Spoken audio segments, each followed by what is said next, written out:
जी नाज़रीन, अस्सलाम वालेकुम। तीन अहम खबरें हैं जिनके हवाले से बात करनी है।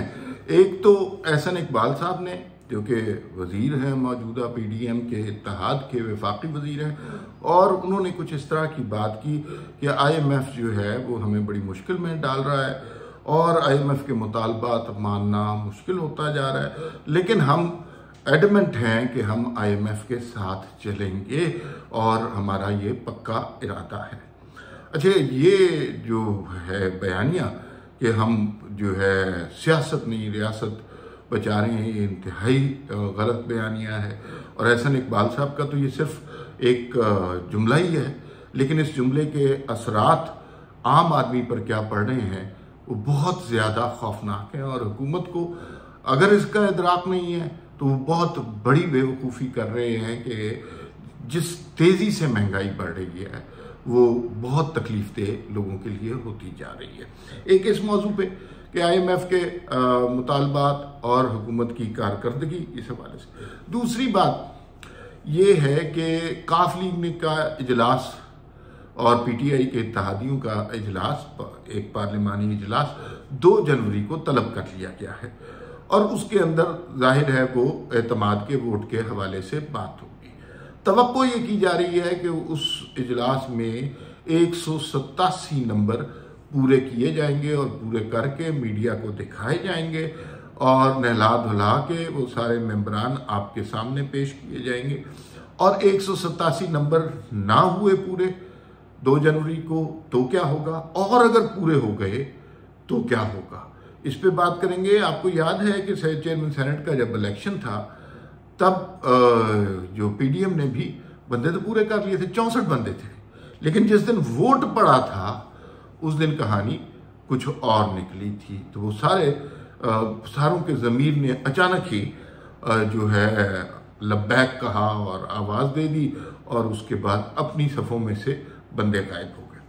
तीसरी और अहम बात यह है कि इमरान खान साहब बहुत ज़्यादा बरहम हैं बिलावल भुट्टो जरदारी पर, और उसके बाद वो कह रहे हैं कि जरदारी के नाबालिग बेटे को जो है वो सारी मुल्क की खारजा पॉलिसी सौंप दी और वो मुल्क को तबाह कर देंगे और मुल्क का बैनुल अक़वामी तशख़्ख़ुस बर्बाद कर देंगे। ये बात इस लिहाज से भी ज़्यादा तकलीफदेह है कि एक तो बिलावल भुट्टो बहुत अच्छा काम कर रहे हैं, दूसरा आज 27 दिसंबर भी है, मोहतरमा बेनज़ीर भुट्टो शहीद की बरसी भी है। वो खूंचका वाक़या जो पाकिस्तान में हुआ वो क्या था और बिलावल भुट्टो किस नहज पर, किस रविश पर चल रहे हैं, उसके बारे में भी बात करेंगे। और खान साहब की बरहमी उस हवाले से क्यों है। पहले मेरे ख्याल जो आखिरी मौजू हमने छेड़ा उस पर बात कर लेंगे। आज से बहुत बरस पहले मोहतरमा बेनज़ीर भुट्टो को कत्ल कर दिया गया और उस ज़माने में उस वक्त जो हाल था, और मुझे ज़ाती तौर पर वो जो आखिरी जलसे में मोहतरमा बेनज़ीर भुट्टो की फूलों वाली जो एक तस्वीर थी वो बड़े अरसे तक हॉन्ट करती रही कि हम अपने लीडरों के साथ क्या सलूक करते हैं। उस वक्त इलेक्शन का ज़माना था और बड़ी फायरी किस्म की तकारीर हो रही थी बेनज़ीर भुट्टो और नवाज शरीफ के दरमियान, एक दूसरे पे इल्ज़ामात, सियासी गुफ्तगू, ये सब कुछ चल रही थी। और एक ही दिन जलसे थे रावलपिंडी इस्लामाबाद में, नवाज शरीफ का भी और बेनज़ीर का भी। तो जब मोहतरमा बेनज़ीर भुट्टो को शहीद किया गया, सारी मुखालफत के बावजूद जो शख्स वहाँ पर सबसे पहले पहुँचा था किसी दूसरी सियासी क़यादत में, वो नवाज शरीफ थे। और मुझे आज तक वो क्लिप मेरा 2-3 सेकंड का था कि नवाज शरीफ ने रंधी हुई आवाज़ में कहा था कि हमारा बहुत बड़ा नुकसान हो गया है, हमारा बहुत बड़ा नुकसान हो गया। उस वक्त जाहिर है हजूम बहुत मुश्तिल था किसी भी दूसरी सियासी, और वो जो सियासी मुखालिफ के लिए उस जगह पहुंचना और चाहे अफसोस करने के लिए पहुंचना हो, वो बहुत ख़तरनाक साबित हो सकता था। लेकिन नवाज शरीफ साहब वहाँ पर पहुँचे थे और उन्होंने उस पर ताज़ियत भी की, अफसोस का इजहार भी किया। मोहतरमा बेनज़ीर भुट्टो को कत्ल जब किया गया उसके बाद 3 दिन इस मुल्क में न कोई कानून था, न आइन था, न हुकूमत थी, न कोई और मामला था। और लाकानूनियत इंतहा पे थी, शहरों के शहर में आग लगा दी गई थी, लोगों का गुस्सा था और बेइंतहा गुस्सा था। लोग कराची में, पंजाब में भी, लेकिन कराची में 3-3 दिन लोग दफ्तरों में मुक़य्यद रहे और मेरे कुछ दोस्त भी थे जो दफ्तर से नहीं निकल पाए और फिर वो खाने का पता नहीं किस तरह अरेंज करते रहे। खौफ था, सहम था और इसी दौरान ये कार्रवाई हो रही थी कि उस जगह को धुलवा दिया गया ताकि फौरी तौर पर जो है वहाँ पर वो शवाहिद मिटाए जा सकें हमले के। और फिर उसके बाद एक इंक्वायरी चली और फिर स्कॉटलैंड यार्ड को भी शामिल किया गया। और चूंकि हम विक्टिम पर ब्लेम करने के आदी हैं तो बहुत सारे लोगों ने आसिफ जरदारी को और उनकी वसीयत के हवाले से ब्लेम करना शुरू कर दिया, जो कि इंतहाई नाइंसाफ़ी की बात थी, इसलिए कि वो खुद गमज़दा ख़ानदान था। लेकिन इस सोसाइटी में ऐसा ही चलता है। अच्छा, बिलावल भुट्टो जब वही उनकी रगों में वही खून है और उनके नाना फॉरेन मिनिस्टर रहे थे और वो जो हैं अपने काम के बहुत माहिर थे। उन्होंने फॉरेन अफेयर्स के मामले में बड़े बड़े कारनामे किए, जिसमें इस्लामी सरबराही कॉन्फ्रेंस भी शामिल थी। फिर उसके बाद मोहतरमा बेनज़ीर भुट्टो ने हमेशा फॉरेन मिनिस्ट्री का पोर्टफोलियो अपने पास रखा और दुनिया के मामलात की जितनी सूझबूझ उनको थी वो शायद ही कम लोगों को हो। वही खून है और वही तरबियत है अब बिलावल भुट्टो के हवाले से। बिलावल भुट्टो हर मामले में बहुत सेंसिबल गुफ्तगू कर रहे हैं, दुनिया को पाकिस्तान के मसाइल से आगाह कर रहे हैं, कोई इंतशार, हमाकत, इस तरह की चीज़ें नहीं हो रही। खान साहब इसलिए बरहम हैं, इसलिए कि खान साहब ने जो जो हमाकतें की हैं फॉरेन अफेयर्स के हवाले से वो आप सबको पता है। मतलब घड़ी बेच देना एक छोटा सा मामला है, ईरान में जा कह दिया हमारी एजेंसियां धमाके कराती हैं, सऊदी अरब में कुछ और कह दिया, वो इतने नाराज़ हुए उन्होंने जहाज़ ही वापस बुला लिया, अमेरिका में कुछ और कहते रहे, चाइना उनको इज्जत से नहीं बुलाता था, वो बल्कि विंटर ओलंपिक्स हुई तो एक छोटा सा क्यूबिकल दे दिया कि यहाँ बैठे, ये पाकिस्तान की इज्जत हो रही थी। फिर बहुत ही मतलब जर्मनी को जापान से मिला दिया और इस तरह की बहुत बड़ी बड़ी हमाकतें इमरान खान साहब ने की। तो इमरान खान साहब का बरहम होना बनता है, इसलिए कि वो शख्स जिसका मकसद ही पाकिस्तान की तजलील था, वो अगर देखेगा कि एक नौजवान जिसकी उम्र ज़्यादा नहीं है वो फॉरेन अफेयर्स के मामलात को इतनी खूबी से चला रहा है, तो इमरान खान को तो जाहिर है इस मुल्क में अच्छा काम होता पसंद ही नहीं आता, तो वो उसके खिलाफ हो गए। और बरहमी की असल वजह यह है कि दिन ब दिन रोज़ बरोज़ बिलावल भुट्टो का प्रोफाइल बढ़ता जा रहा है और जो इमरान खान ने हमाकतें की हैं वो लोगों को ज़्यादा विजिबल नज़र आ रही हैं। फिर बिलावल भुट्टो ने एक ये कारनामा किया कि इमरान खान ने जो गलतियाँ की उनका बैनुल-अक़वामी तौर पर तमस्खुर नहीं उड़ने दिया। वहाँ जाकर अमेरिका में जाकर तकरीर नहीं की कि मैं नवाज शरीफ के कमरे से AC उतरवा दूंगा। इमरान खान ने जो गलतियाँ की उनको इंडोस किया और तरीके से अपनी नई स्ट्रेटजी लेके चले। इंडोस इस सेंस में किया कि उन्होंने कहा कि ये बात इमरान खान ने नहीं की थी माजी में, ये पाकिस्तान के वज़ीर आज़म ने की थी, अगर मैं इसका मजाक उड़ाऊंगा तो ये पाकिस्तान के वज़ीर आज़म के पोर्टफोलियो का मजाक उड़ेगा।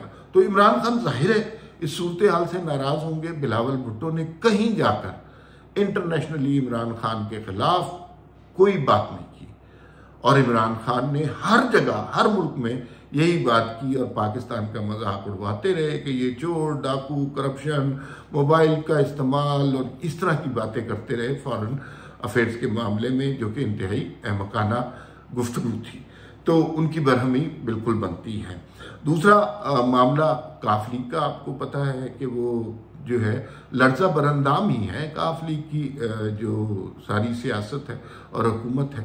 5 जनवरी को हमजा शहबाज वापस आ रहे हैं, 2 जनवरी को इन्होंने इजलास तलब कर लिया है और इजलास तलब करने के बाद कहा जी 187 बंदे होंगे। 187 बंदे नहीं हो सकते। अगर इनके पास 187 बंदे होते तो ये पहले प्रूव कर देते।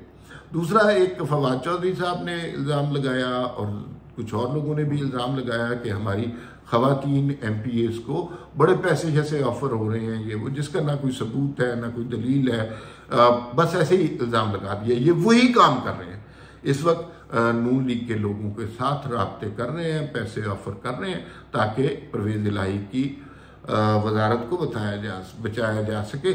और अब जो है इनके मुतालबात ये हो गए हैं कि मार्च, अप्रैल, मई में कहीं इलेक्शन होते नज़र आ रहे हैं। इमरान खान की जो विजनरी नज़र है, तो वो गुज़िश्ता 1 साल से हर महीने के हवाले से उन्हें इलेक्शन होते नज़र आ रहे हैं। अब उनको ये नज़र आ रहा है कि मार्च में कहीं इलेक्शन होंगे या मई में कहीं इलेक्शन होंगे। तो मई के इलेक्शन के हवाले से तो वो नहीं हो सकते, क्योंकि इतना कम टाइम रह जाएगा कि फिर जनरल इलेक्शन की तरफ ही जाना जाएगा।